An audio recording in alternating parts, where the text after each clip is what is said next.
Ito guys, may gagawin kami, palitan namin ng o-ring to. Yan, malangis yung joint nya, yung fittings nya, malangis. So may ano na yung o-ring yan. Ito lang ba yung check lang natin, sandali. Okay,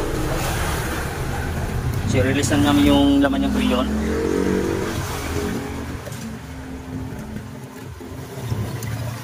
Ito, palitan lang namin yan.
Ano?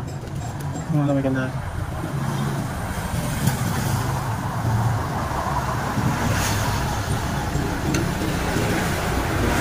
So bali ito guys yung kampalit natin na o-ring. Ito yung original nya. Wala na, cut na to. So ito na rin lalagay ko, parehas to. So ayan, ito lang kasi yung malangis.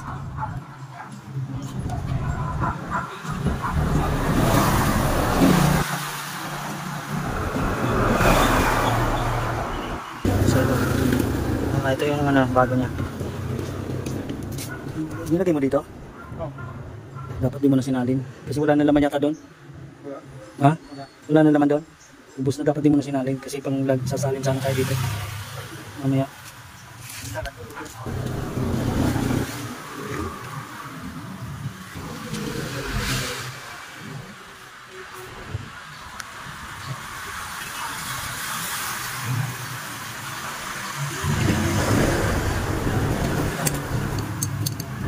Ilan na talaga niya?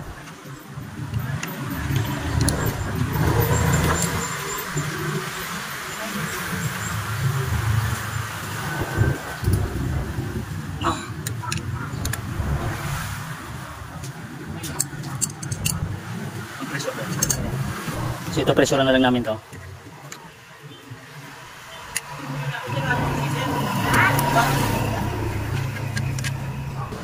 So yan, pressure lang muna namin guys para malaman namin kung mailik pa ba siya.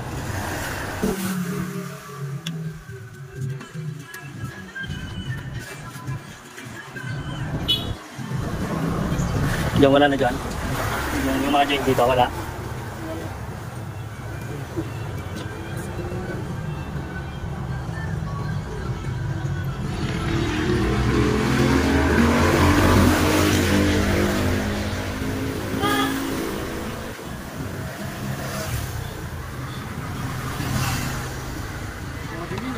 So yan guys, 100 lang muna yung pressure niya.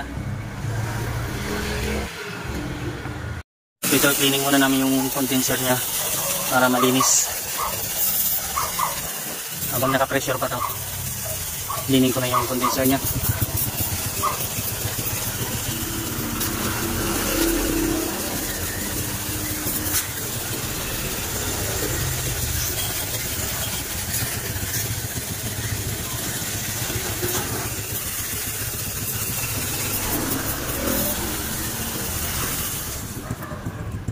Guys, release ko na yung pressure niya, vacuum ko na lang to.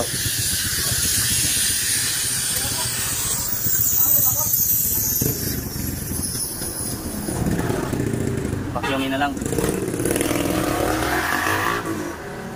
So ito guys, kargaan ko na lang siya ng crayon.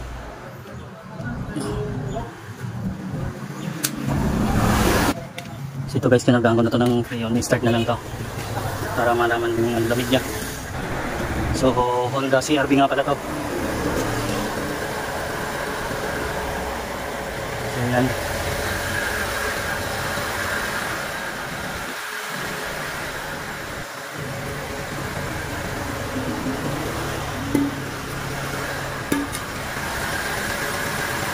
CRV na Honda to.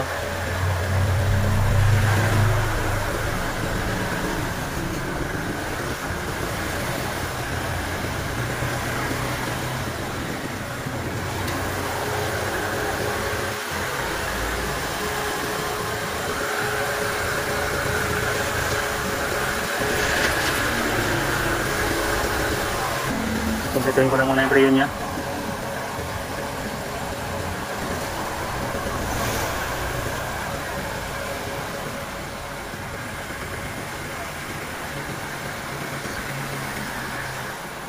Check natin yung loob.